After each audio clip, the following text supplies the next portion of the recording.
Good evening and welcome to this week's episode of Sunday Night Live, your favorite automotive show where we talk about all those things that improve the customer experience.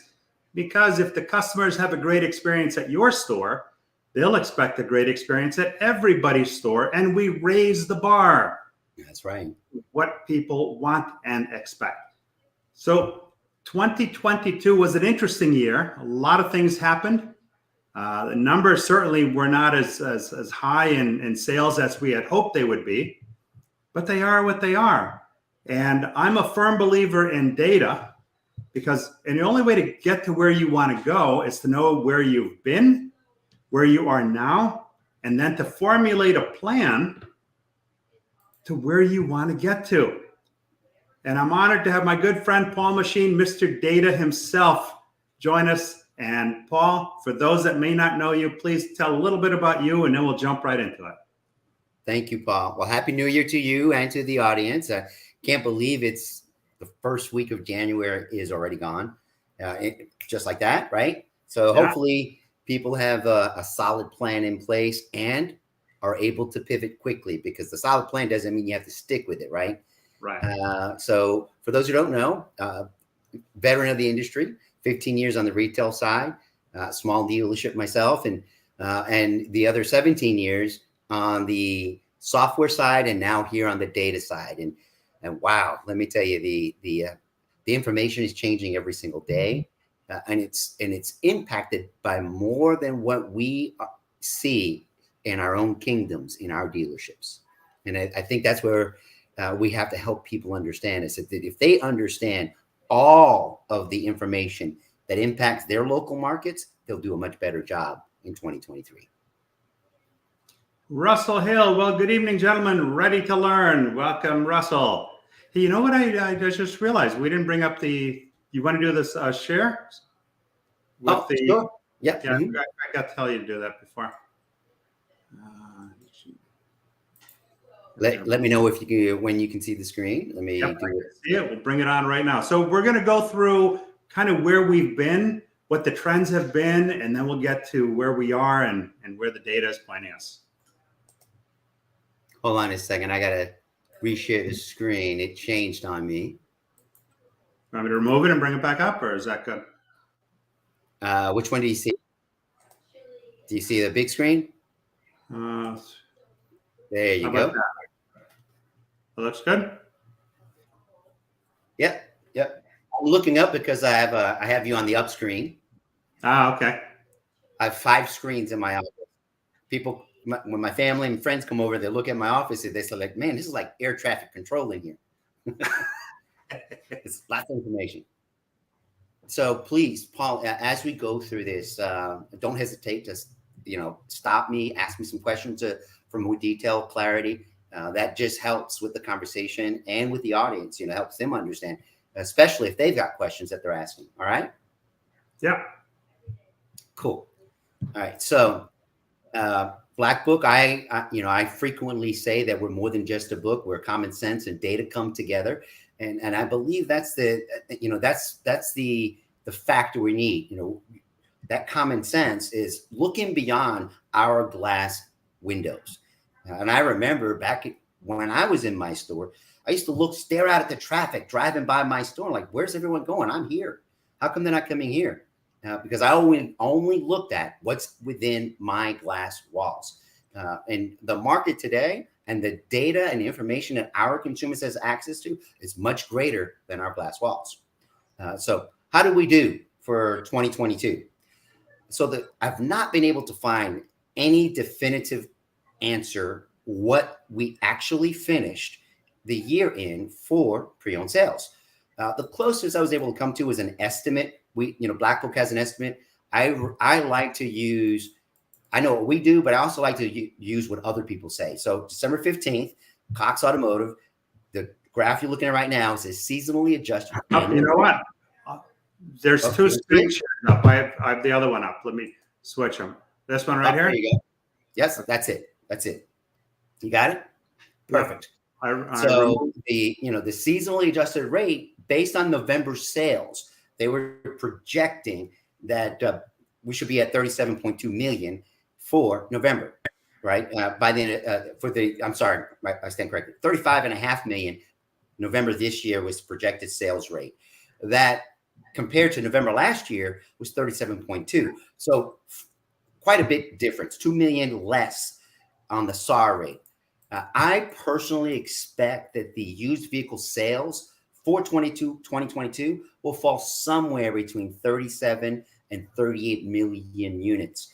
You know, Paul, that's a far cry. We are accustomed to 40 to 45 million used vehicle sales in the nation between domestics, franchise, overall, every single year, and have for the last 20 years. You can go back and look at that. So according to Charles Chesbrough, the senior economist at Cox Automotive, he said this: the used market is changing. Retail prices are starting to show weakness. I'll repeat that. Retail prices are starting to show weakness, and dealers may now be more willing to negotiate. And the number of potential buyers is in decline. And I got something to say about that. Greater discounting may be needed to get buyers to, be interested in purchasing, and people who are able to buy, to get them in to buy. When I say that word able, I mean me, you, other people we know. We're willing and able, but we're not ready to buy yet. Not yet. I'm a one car family. Have been for almost a year and a half because I refuse to pay the prices in this market today. I know that.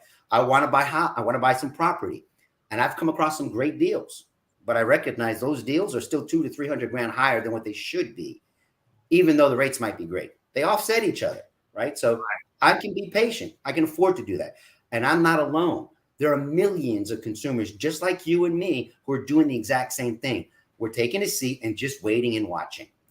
And that's nothing bad. There's nothing wrong with that. To make sure, did the screen switch? Yep.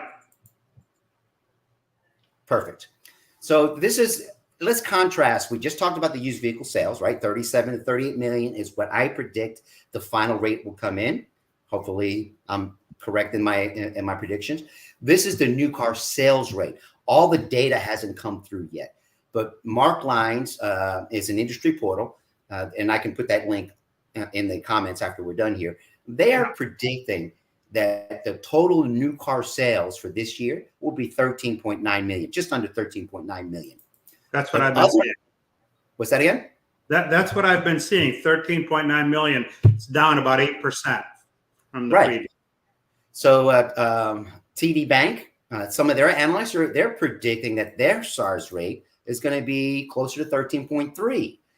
I predicted in the midsummer we'll be between 13 and 13.2. We'll see between those three predictions who's going to be the closest. And I based all of that based on the production and the sales rate of the new vehicles. So either way, and here's the key. Let's put our caps on. Get your calculator out. Either way, it's not enough units for a new car dealer to thrive on without a healthy used car department. And here's why I say that. It is no secret that in 2023, the market weakness is driven by this economy that we're experiencing right now. It's topsy-turvy. The incredibly high interest rates coupled with the affordability crisis, something that I have spent quite a bit of time talking about. So now that I've said that, NADA mid-year of this year estimates that there's 16,752 franchise dealerships, new car franchise rooftops. I mean, you could have a GM rooftop that has a Buick, has a Chevy, and a Cadillac store. That's one rooftop, right? So 16,752 franchise dealerships. This was in the mid-year this year. So let's go with the high side forecast for 2023. They're saying on the high side, we predict to sell 15 million units. I think Mary Barrera of GM, she said that. So divide 15 million units by 16,752 franchise dealership rooftops. Paul, that's 895 new car sales per franchise dealership for 2023, roughly 75 units a month. Now, I don't know about you. I don't know any dealer with a shingle that can survive on just 75 units a month, right? Yeah. It So it's not wasn't enough. it wasn't long ago that 100 was average across the board. So this is quite a bit less. Right. I'm taking the high forecast for the high sales rate predicted for 2023. And at that high number, it's only 75 units a month. All right. So let's say they're wrong. I found another forecast is, IBIS World, new car dealers in the US, number of businesses total. They say that based on their numbers, there's 18,749 new car dealers in the country as of 2023, first week of this year. So you divide that by 15 million units. That drops, it dilutes the number. It drops it down to 800 units per rooftop, or roughly 67 per month. So either number is not good.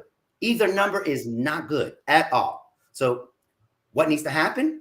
Dealers need to be good at sourcing, not selling, sourcing pre-owned vehicles. And Paul, since the very beginning of this pandemic, that's been my number one strategy: alternative sourcing methods. Get good at doing it when the market was good. Because when you're good, when the market's good, when the market flips like it's getting ready to, you're the master at it. Right. You don't have to start practicing in a bad economy, in a bad market. You've already got it good. And frankly, I got to tell you, I'm disappointed. I know too many that was riding the success of a market that allowed them to sell the way they were selling. They didn't sell the units they sold because they were that good at selling. They just happened to have a franchise. You know what I'm saying? There were more buyers than cars. So it's really that simple. Correct. Now, hold on a second. Before we go a bit further, follow. I want to get to a couple of comments because I don't want to fall too All far right. behind. Jerry Davis, another exciting Sunday night. Hello, Jerry and Mike Fisher. Hello, Paul and Paul. Looking forward to the show. Michael Barish, MFT. Let's go. Good evening, everybody. Eric Howigi from another one of my SDL brothers. Good evening, everyone. In Russell Hill, good evening, Michael, Jerry, Eric, and all. Reed Richards, show me the blind spots. And Jerry Davis says, what about racking up the price on new cars and making gross off new? Some dealers are in for a shock 2023. Oh yeah, we're gonna talk about that for sure. Big time. So I've always say follow the money, or what does they? So looking ahead, this is an image. I thought it was really appropriate, so that's why I captured it. It was posted by Money, printed on January the 4th of this year. And did you know that 16% of all new cars sold in Q4 of 2023 have $1,000 or more monthly car payment? Let that sink in, Paul. Crazy. Yeah. I bought my first house, let's see, in 1993. I was 21 and bought my first home, and my mortgage payment was $1,000. A freaking house, right? And now I'm hearing that 16% of all new cars sold in Q4, $1,000. That doesn't count insurance or gas. Now you're talking between, let's say average insurance payment, $200. I don't know. Let's say 200. So now I'm 1,200. Average fuel expense on a weekly basis to drive back and forth from work. Let's say monthly. That's another 300. So now we're talking $1,500 of the monthly income dedicated to a vehicle, a depreciating asset. After tax money. After tax money. At net. You're 100% right. Yeah. Net.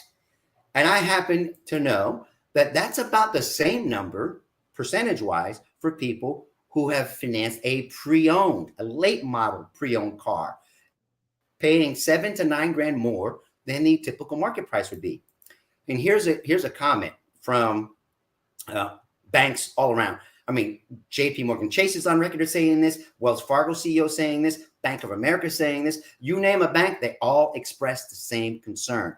Banks are increasingly worried that consumers are taking on too much debt amid a slowing economy. In fact, Bloomberg reports, and they are warning of a potential wave of missed loan payments followed by repossessions. Do you remember that article that I did? I actually repeated it several times, where I showed the image of a banker trying to plug the dam. That's where we're at. The dam, there's no more fingers, there's no more toes to keep the dam back. It's getting ready to explode. The message that is consistent and amongst all of my vlogs, you can break it down to 4 categories. Number 1, watch out for deep appreciation by using alternative sourcing channels. Honestly, the way the Fed's been operating, they've been using old school models, old school metrics, like we're back in the 80s, to limit and reduce the runaway inflation we have. Those hikes, combined with the high prices and the inflation for everyday cost of living, is limiting our ability to sell. That's the truth. Number 3, I've often said a manufactured supply chain crisis coupled with the snarled transportation chain with runaway M2 money printing and the looming threat of war that we have coming, that's absolutely impacted inflation, and it's deepening the impact of it. And the last but not least, I've said this often, we are in an affordability crisis. And the obvious factors that I've shared many times on the factors, it's not what we hear every day in their media. It's actually everyday essential requirements. The cost to buy groceries is 100% more than what it was 2 years ago. Gas, rent, mortgage, car payments. I got 2 girls that just moved back in within the last year, 6 months apart, because they couldn't afford to live on their own anymore. Gas was too high, rent went too up, utilities was too expensive, and they couldn't afford to eat like they like to eat. That's the reality. But here's the good news. Elon Musk said this in an interview I listened to on Millionaire Secrets. He said, booms don't last forever. Neither do recessions. We have 14 years of a boom, and we are way overdue for a recession. But how bad this one will be, it's completely dependent on the Fed regulations, right? It's completely dependent. So let's get into the real data, right? So we finished this year, December 31st, with a 20+% drop in wholesale valuations since I warned in the first week of August. Anyone can go into my vlogs, go to the first week of August and listen to my video. And I was very, very emphatic. Sell your inventory now. And when you start to replace that inventory, replace it with an eye for November, December depreciation values. And then in January, buy with March valuations in mind. And I have some data to support that. The affordability crisis that I've mentioned was compounded by the rising interest rates. So even though the wholesale valuations dropped 20%, when the rates went up, consumers weren't able to take advantage of the discounts that they could have taken because of the higher interest rates. They offset each other. It's like it didn't make a difference. However, we are still quite high in wholesale valuations when compared to pre-pandemic. So when you look at January 2020, what the wholesale valuations were, right now, we're about 130% to that number this year. Because if you remember, we started January 2021 at 151% wholesale price increase. So we finished the year of 2020. I'm sorry, we started January 2022, not January 2021. We started January 2022, 151% price increase. We finished the year at about 130% because we lost roughly 20 points. Does that make sense? Yeah. And we lost those 20 points since my warning. And that's the key. That was since I warned. Do this now. It'll save you money, right? So what is the impact? So we know the wholesale prices drop. How about retail? Did retail prices drop in line overall? So let me preface, where do I get my retail pricing from? We don't recommend retail pricing like everyone else does. We just track it. We're following it. Every single day, we're looking at every single new car franchise dealership and every single franchise rooftop. Independent rooftop. That's roughly 53 some odd thousand dealerships nationwide. We process over $1.5 billion valuations every single month. And we check these two numbers because we want to understand what is the real market. There is a lot of competitors out there, but they only do half the market, 50%. And they only talk about half that market. What about the other half? we're looking at the entire conglomerate as a whole, the industry. The retail pricing, we had a drop. We didn't drop 20+%. We dropped roughly 10%. So, case in point, I had a buddy of mine call me on Tuesday. He said, I dropped my service vehicle. I dropped my car for service Tuesday morning. Used car manager calls me and says, dude, I got to buy your car. I need your car. It was a 2020. I won't go into the brand or anything. That's not important. They make him an offer. He calls me right away. He goes, dude, this sounds good, but they didn't give me any information. They didn't give me any story. They said, we want to trade for your vehicle. Here's what we're going to give you. Here's your payment on your replacement vehicle. Right? I have a philosophy: rich stories backed by solid information close more deals. So I looked at all of his data and I told him, I said, listen, you're really close to a really good deal. You really are. However, if you can push this deal to this number, you're going to be exactly where you should be. And here's the reason why. Within 25 miles of that particular dealership, this is how many specific trim levels, just like yours, within 5,000 miles of your mileage that were sold in the last 90 days. And here was the average price. Here was the average miles. And that's the exact trim level. Oh, and by the way, within 25 miles of that particular dealership, here's how many of your exact trim level vehicle that they want to buy is in stock right now. Here's how long they've been in stock. Here's how many price changes they may or may not have had. Here's the average price they're being listed for. So, Paul, I said, let's be realistic. The dealer's in business to make some profit. They're not going to give you a vehicle. So let's be realistic. If you get this number for your trade, and this is what the average retail price is, and we already know what the average sold was, you have to understand that when they trade for your vehicle, they got to certify it. They want to make it a certified pre-owned car. So what's a fair profit? What's a fair deal for you? Do you feel good about the information I shared with you about what your vehicle is truly worth in the marketplace? He said, yeah, I feel great. Thank you for making me feel good.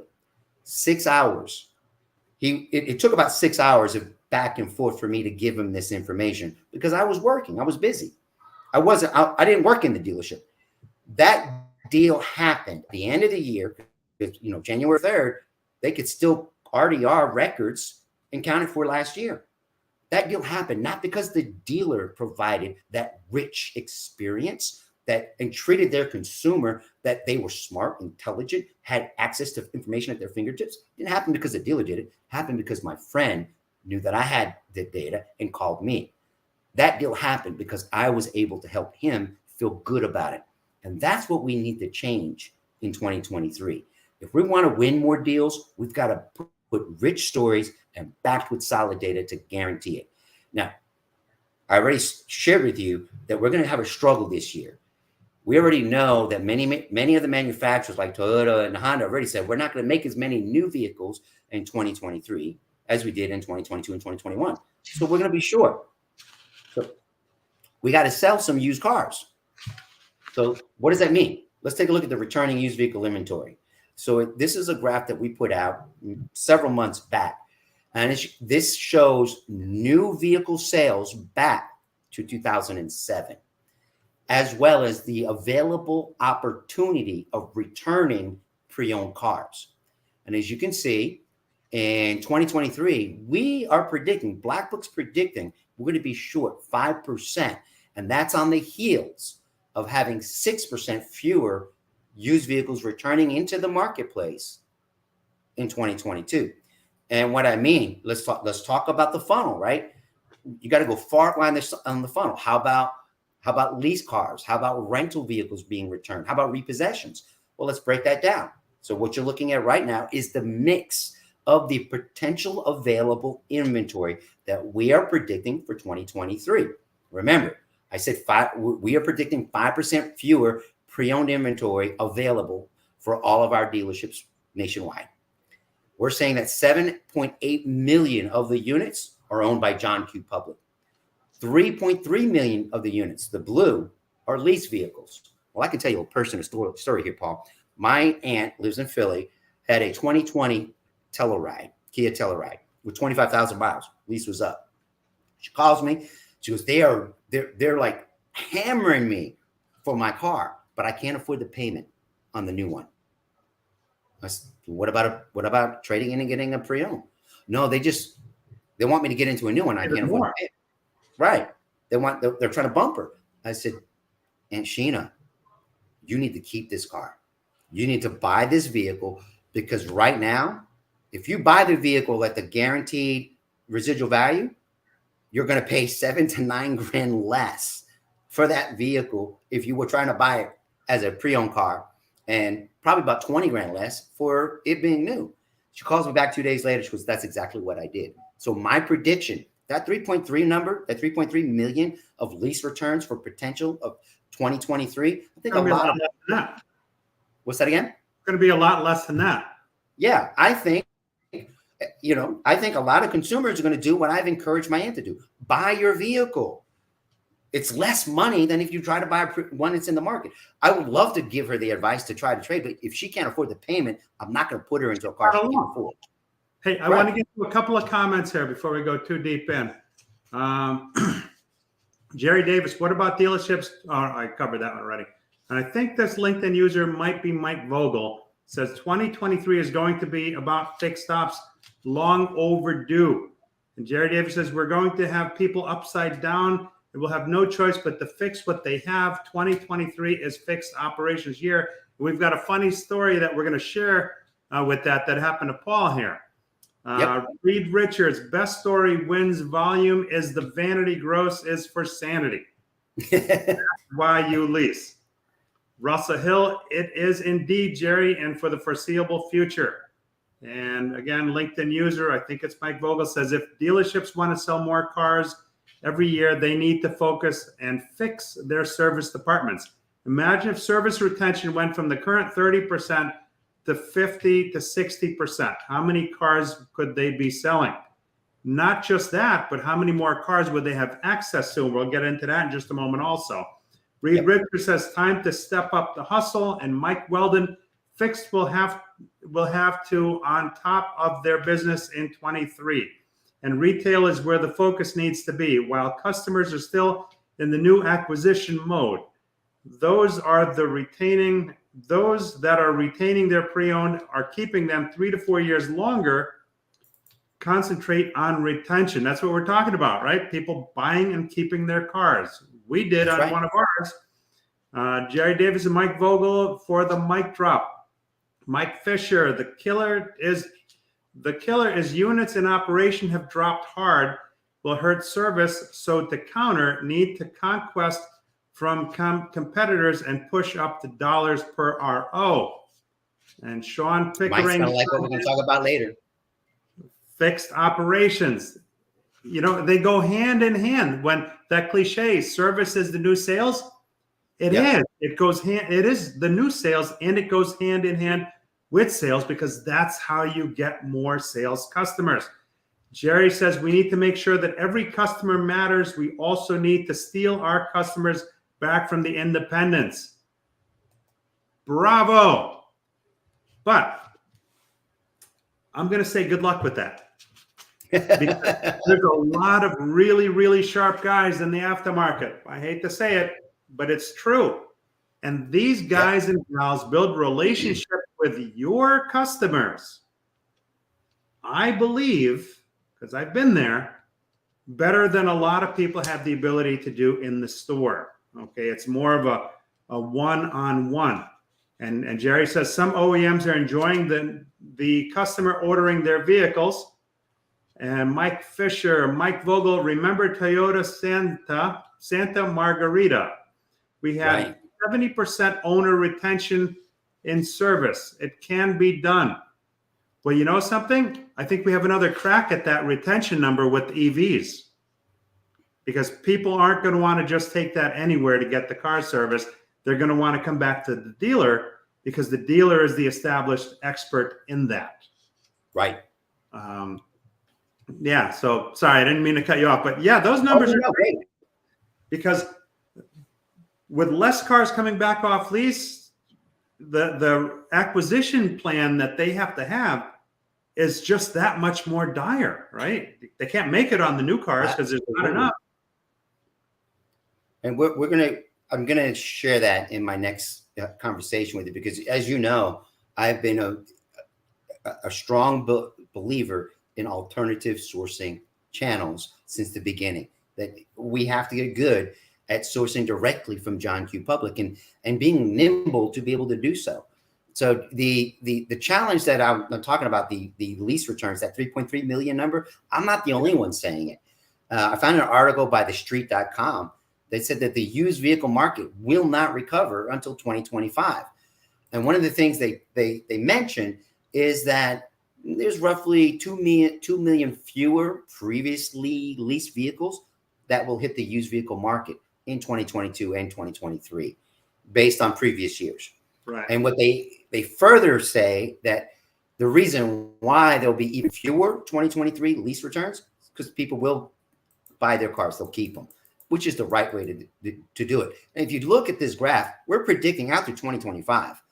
You could see it's, forget the fleet returns and the lease rental returns, which are the top two numbers, because you know they didn't have any access to any new vehicle orders for the last 2 years. All the vehicles that are in fleet or in rental operation or pre-owned to begin with. Very few are new. So where does the dealer go? We already discussed the limited supply of new vehicles on the high side, not enough per month for an average dealer to survive. We already know that we're coming in, I believe, between 37 and 38 million used vehicles sold. We're already looking at what we predict to be a limited supply of return available pre-owned cars. So where do we go get that inventory? Well, my number one strategy is always 100% service appraisal, right? I've said this since day one. On every single vehicle, get good at doing that when the market was good. Because when the market flips like it is right now, you don't have to practice anymore. Those dealers who are scrambling, and let me tell you, I know a lot of them that are scrambling right now. They're struggling. So, slide that I've shared frequently. This is every new vehicle sale by year back to 2005. The red square, I moved it up one model year because we're in the new year. I believe where the gold is the 2012 through 2018 model year vehicle. And this is gold in two fronts. Number one, it's gold because of the price points. People who are struggling, which is more than half the country right now, is looking to lower their current car payments or get into a vehicle sub $20,000. They're trying to get between $350, max $400 payment. That's where they're trying to get to. Those are the cars. Forget the newer ones. Right. You can't buy a 2019 or 2020 or even a 2021 pre-owned right now and be in that price point. It's just too, and not have the kind of car. So you got to get that 2012 through 2018 model year. So what's the strategy that I have been promoting? Simple. Partner with a marketing company who has expertise in directly targeting consumers who own those model year vehicles within a 25-mile or 30-mile radius of the specific dealership that you own and operate. Target them through Facebook, other means of social media, text messaging, radio, not so much TV, but target those specific owners of those vehicles. And number two, offer that consumer. You got to work with your service department because you are inviting these consumers to do one thing and one thing only. We want to do a safety inspection for your use for your current 2012 vehicle. I don't know how many miles you have on it or what's the condition, but you want it to be safe. I want to offer a free safety inspection. And when that customer comes in, 100% service appraisal right away. Check writing offer whether the customer asked for it or not. Number two, complete service write-up.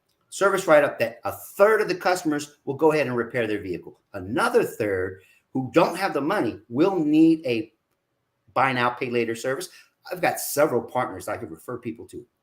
Service finance, buy now, pay later. Up to $5,000 of a credit card, instant qualification that can be used to repair that vehicle in your service department. Number three, the other third will sell or trade their car. And here's the catch-22 about that buy now service finance opportunity.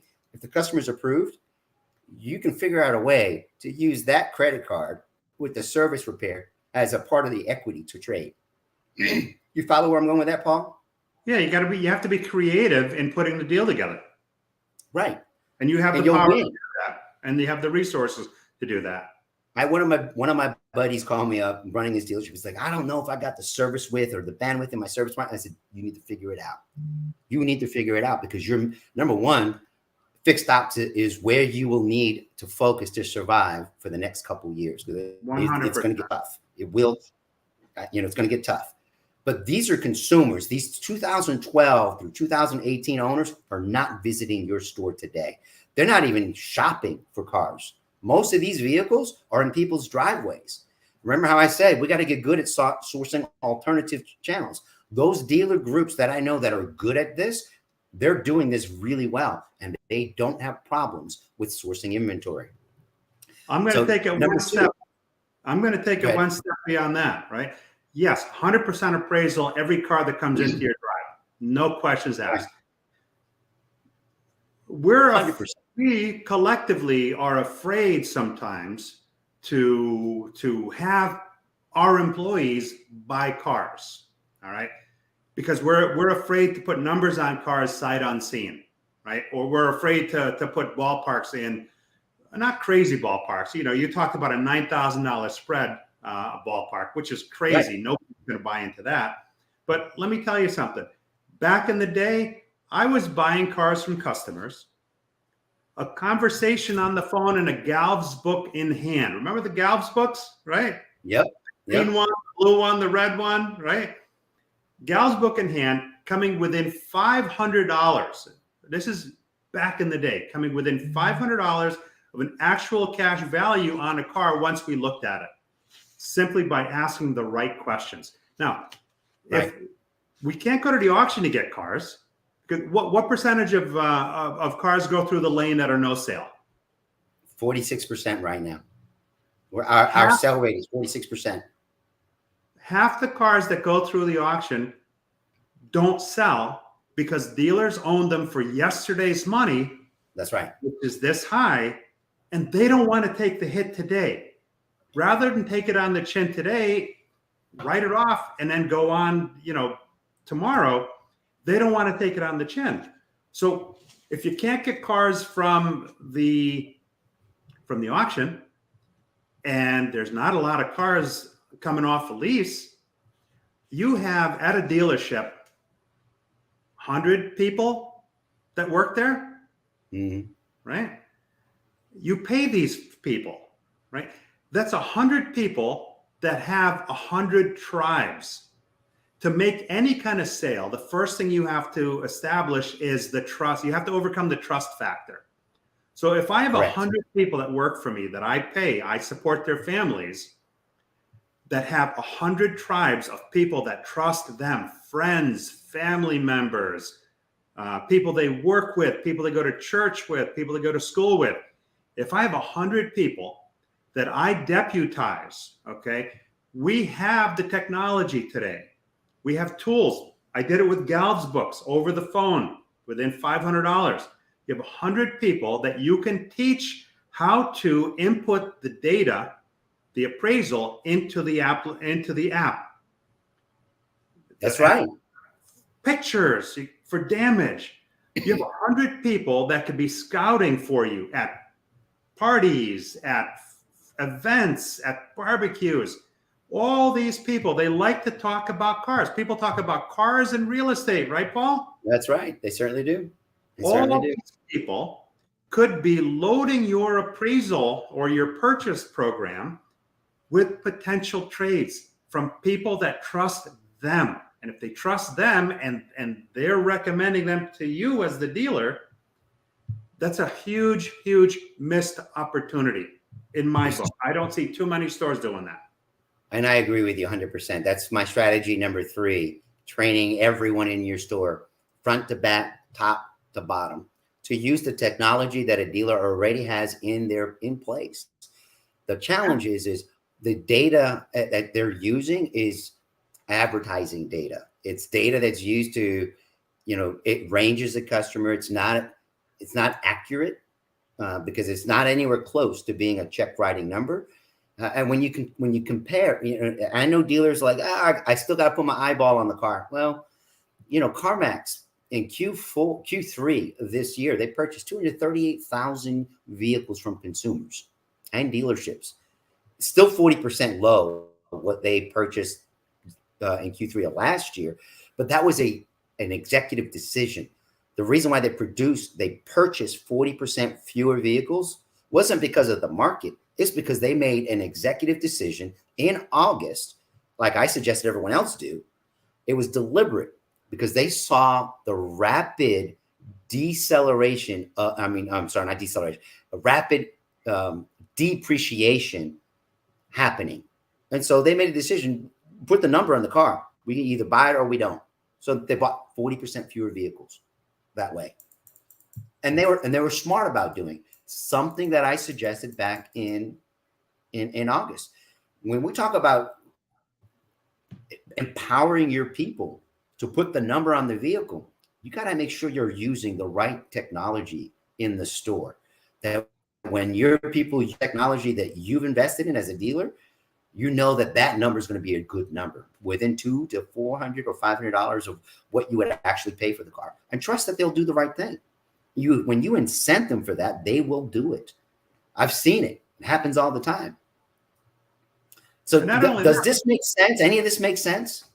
That makes huge sense. And you have local cars that you're buying. And in a lot of cases, the service history. Let me get to a couple of comments. Steve Chesson, my friend from California, the blind spot is right in plate. Oh, did you remove that?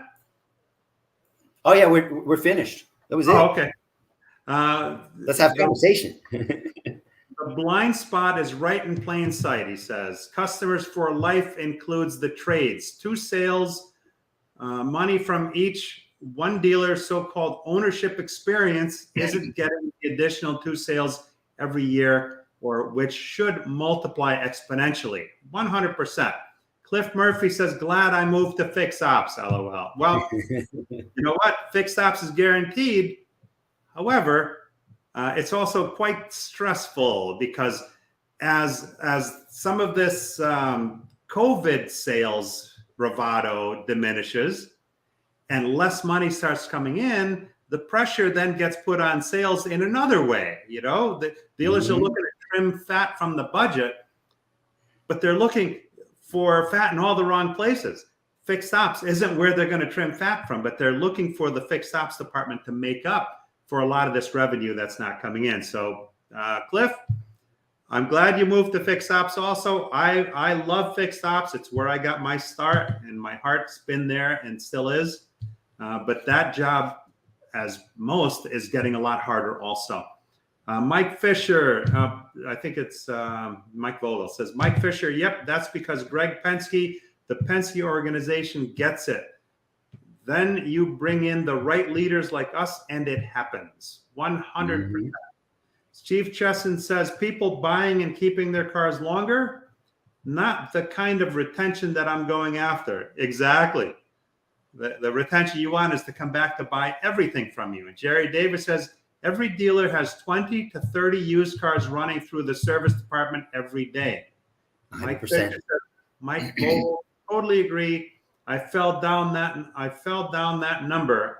Wow, excellent work. And he says the average monthly car payment for new cars is $700. The average monthly car payment for used is $525. Jerry Davis says that stuff needs to be done. The stuff that needs to be done is nothing new.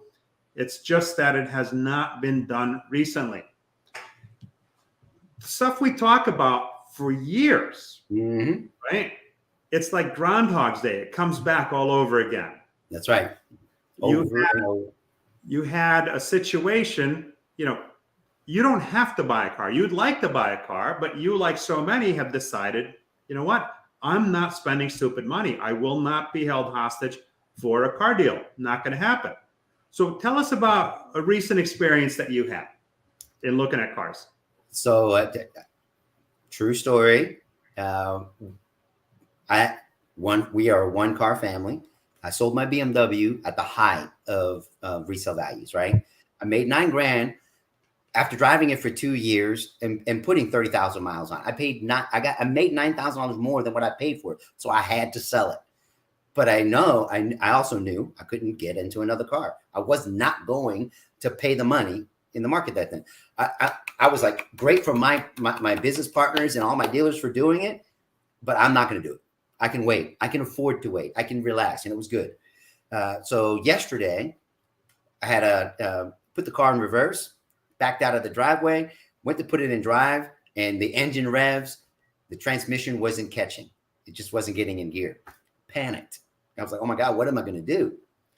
Spent about 35, 40 minutes searching. Hold on a second. Hold on. Before you go there, let's just make sure this sinks in with everybody.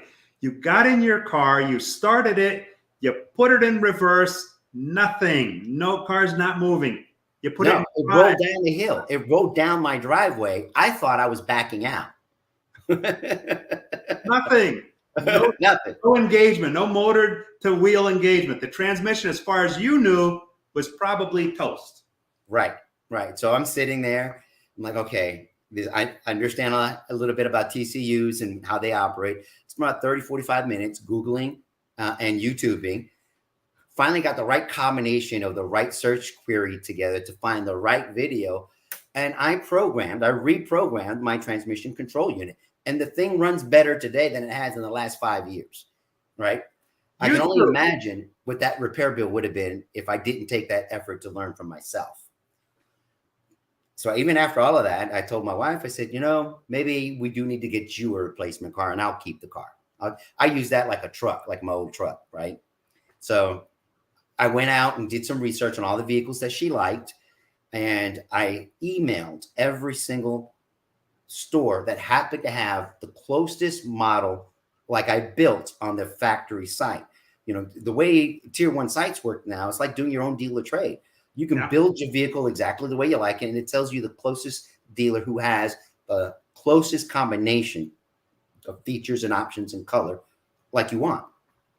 There was 9 stores that I shot emails and whatnot, and I let them all know I'm a partner. I'm a supplier partner in the business. Been in the business 30 years. I wrote all of this in a very nice email or text message, however the format was that their system wanted me to communicate with.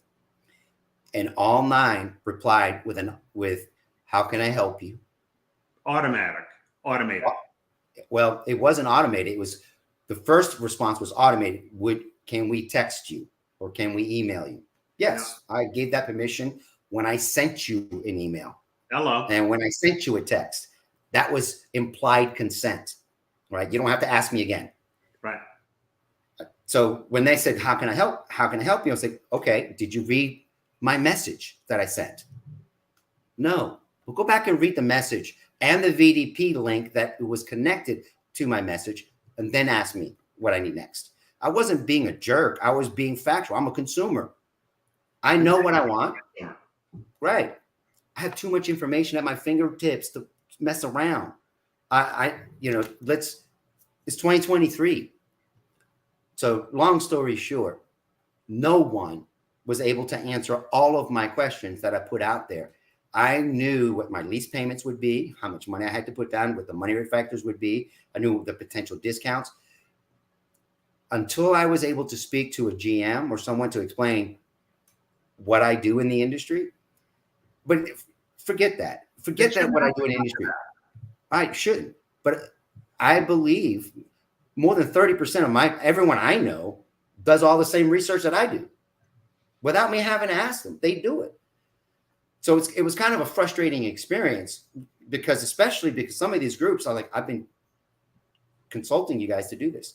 The disconnect between a tier 1 site to the tier 3 site and to how I was being communicated with, it was like starting from zero. And I did all the research already. I did all the work. All you had to do was say yes or no, and we could have been done with the deal. I go back to my buddy on Tuesday. It took him 6 hours to close the deal. And he had to be the one to chase the information to close the deal. Back when I was running a store, today, 6 hours, and he was a buyer, right? Back when I was running a store, 6 hours, I should sell 4 to 5 vehicles in 6 hours. Today, 6 hours, minimum 6 cars, minimum per person, right? Because of the technology and the information that's available. I didn't get any of that experience. And I'm talking different types of franchises, different types of dealerships. It was disheartening because we've had these 2 great years where they had the chance to fully embrace and understand what they need to change. 2023 is really going to shake out those people who were just riding the wave versus those who actually did business because they earned it. There's going to be an exodus in our business of a lot of salespeople that got into our business the last couple of years, unlike we've seen since that guy with the beard parted the sea so many times. Because I'm waiting. Jerry says salespeople do not know how to sell cars anymore. Not all, but there are a lot that do not know how to grind and make deals happen. They're too used to the last couple of years. It's been, that's the price, take it or leave it. We have other buyers. I went through a sales process myself just the last couple of months. Okay. And I shopped literally 20 dealers in 2022. I shopped 20 dealers and really one saw value in big picture and respected me and wanted my business. Only 2 dealers out of 20, that's 20 or 10%, actually followed up regularly. Either called me, emailed me, or texted me, or some combination of all 3 of those communication methods up until the time I purchased. The other 90% of the dealers, and I'm a cash buyer, my money in hand to buy the car, 90% of those did not even call me back one time. I believe it. I believe it. I believe it. So you're looking for a car. You have all the information. You put it out there. Yep. And the data doesn't line up, right? Oh, I don't have the car. No, every single tier 1 site, you can go through, calculate your payment on the vehicle I just finished building. And it matched me to a like vehicle that was very close. I said, that's close enough. It had it was almost 96% accuracy, right? So I'm like, that's close enough. Calculated my lease payment, money down, everything. Sent that off. 9 different manufacturers and dealers, and to a person. They totally ignored all the data I gave them. Never even looked. Never even looked. Which is an immediate turnoff. Immediate turnoff. Again, I'm guessing they didn't want to sell you the car at that number. That's what I'm guessing. 3 of them said that car is no longer available. I said, but I can tell you that vehicle's been listed on your site for the last 3 weeks. So when did you sell it? Because if it's still listed now and you sold it 3 weeks ago, that's called bait and switch. Right. You're out of compliance. What? What do you mean? You know that? You know those words, out of compliance? I said, of course I do. I'm in the business. I wrote that to you in my email or my text. I told you up front. Like Groundhog's Day, Paulie. Yep. And it's funny. We had another. There was a post on Bob Lanham. He did a post. He's in the market to buy tires for his car, and he said it just wasn't convenient. The closest dealers were very far away, and when he shopped those dealers, it's like they weren't in the tire business. He couldn't find the information he needed. Probably within 5 minutes, he could get all the information he needed from an aftermarket retailer, right? A Goodyear, a Firestone, a Midas, any of these, many Pep Boys, Costco.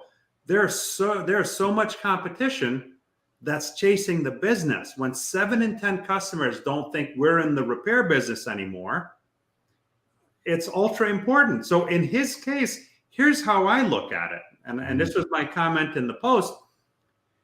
If you're coming to me regularly to service your car, and I'm following the process, I'm doing my walk-arounds, I'm educating you as a customer as to what your car needs and why, what the manufacturer recommends, what's best to keep your car running in tip-top shape. What's good, what's needed, what's bad. And there's a term, sell the green. That's right. Tires are good. This is the tire thread depth. With a new car, it takes you this long to stop. With your car tires being worn, it takes you this long to stop. With your tires in this situation, you need tires now. But in his case, he didn't need tires then, but they told him you're going to need tires soon. If you're servicing with me regularly, chances are your driving habits are pretty constant. That's right. That's right. So I have an idea based on how your tires are wearing, approximately when you're going to need new tires for sure. Now, do I wait for you to call me and ask me how much the tires are?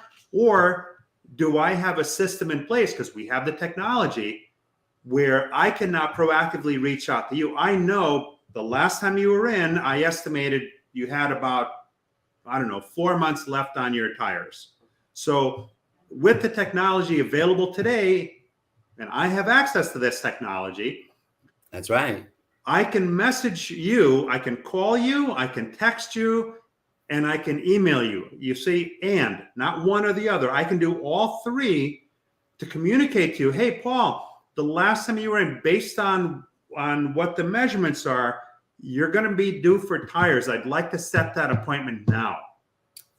And you're going to. So what you just described is what I talked about. A rich story backed by solid data, right? If I have 4 months left if I have a consumer that I'm working with and I know they got 4 months left on their vehicle and they've been in my service department frequently, my word tracks would be very endearing at that point. I'd say, hey, Paul, I cannot in good conscience let you leave without understanding the situation you're in. The condition of your tires right now, your potential stopping distance in good weather went from here to here. But we're in the season, the time of the year we're in is more bad weather than good. Now your stopping distance is reduced to this much. Can I ask you a question? How often does your wife or your kids drive your vehicle? Do you want to reduce that driving distance for their safety? Now, I've talked about partnering with a service finance company or a buy now, pay later. The number one reason why people pass on doing the things they need on service, they can't afford it. They don't have enough on their credit card. They don't have enough cash to be able to do it. So make it easy for them. There are brilliant companies. Amazon's business is skyrocketed when they partnered with a firm, a buy now, pay later company. Walmart, same thing. I can name dozens of retail outlets that over Black Friday through Cyber Monday, the richest, most profitable cyber selling weekend on record. Number one reason why? Buy now, pay later services. And the funny thing was with the people don't have the money now, right? Years ago, I think the threshold was $400. They didn't have, if the car needed $400 worth of work, they couldn't do it. Now it's a lot higher than that. Oh yeah, so you need that. But let me just get to a couple of comments. Reed Richards said, "Why dealers need AI and walk arounds?" And he said, "You have a great video on that." Yes, I do. I have a great video on that because that's a conversation that the consumer can understand because it gets up close and personal. So thank you for remembering that one. Jerry Davis says, "We need customers to be our advocates in the community. It's simple. Transparent sales, transparent service, show empathy on the front, back, and build customers for life." 100% true. And your transmission story, Paul, that could have gone either way. You're an educated consumer in the automotive space. I've had customers come into my repair shops that said to me, "Yeah, I just had a new transmission put in. And when I have the car up on the lift, I'm looking underneath. What I'm looking at is a shiny silver transmission with a bunch of silver paint on the undercarriage of the car." Swear to God, you can't make that stuff up. So do you think it's possible, had you gone into a repair, had you had your car towed into a repair shop, is it possible that someone might have told you needed a new transmission, and if you didn't know any better, is there a strong likelihood that you would have spent the money on that job? Oh, if I didn't know any better, absolutely. My wife was panicking. She's like, babe, I'm glad you figured it out because I was having a panic attack. So, and unfortunately, a lot of the independent store service repair centers that are around a franchise dealer, those are some of the tactics that they do. And we need to change the image of our serviceability within our communities. And it starts at the franchise level. It starts, as Jerry Davis said, in order to develop advocates of consumers, we've got to be the ones to help create that advocate. We have to do that by creating a raving fan. Something I learned back in the early days with Saturn. You treat your customers so freaking good. They cannot help but regurgitate. They throw up the experience to all their friends, family, and coworkers. Man, you won't believe how well these people took care of me. That repeats itself. I mean, I've lived that experience.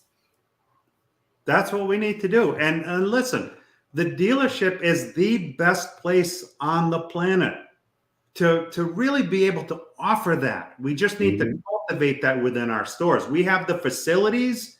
There's no nicer facility than a dealership, right? The service drive, 2 lanes, swoosh automatic doors, the machine that checks your alignment and tire condition as you drive over it. All that. We are the best equipped to do that. We need to change the perception, and we need to all get on board to offer that customer experience. Because if we do, the aftermarket won't stand a chance. They can't do it. They won't. Do you remember that one video that one show we did about halfway through the year, where I did some research in my local market? How many independent stores were within a 5-mile radius of Dealer Row? Yeah, not by accident. Oh, it floored me. I knew there was a lot. I just didn't realize how many were out there. And it's easy. It's an easy thing to do if you can educate your consumer, but that takes time, that takes effort, and that takes compassion and empathy, as Jerry Davis has said. It really does. Our job is simple at the dealership. Educate the customer as to what they need to get the most out of their ownership experience and get the most out of their cars, and they will come back for everything. Paulie, the hour has come and gone 3 minutes ago. I want to thank you very much. Already. It's gone by fast. And I can't wait to see you at the NADA, man. That's just a couple of weeks from now. Absolutely, my friend. I look forward to seeing you too. And for those watching either live or on the replay, I appreciate your support every week. Have a safe and successful week. Reed Richards says, motivate. Jerry Davis says, we need to care for their needs more than the customer does. 100%. Have a safe and successful week, and we'll see you next week on Sunday Night Live. Take care, Paulie.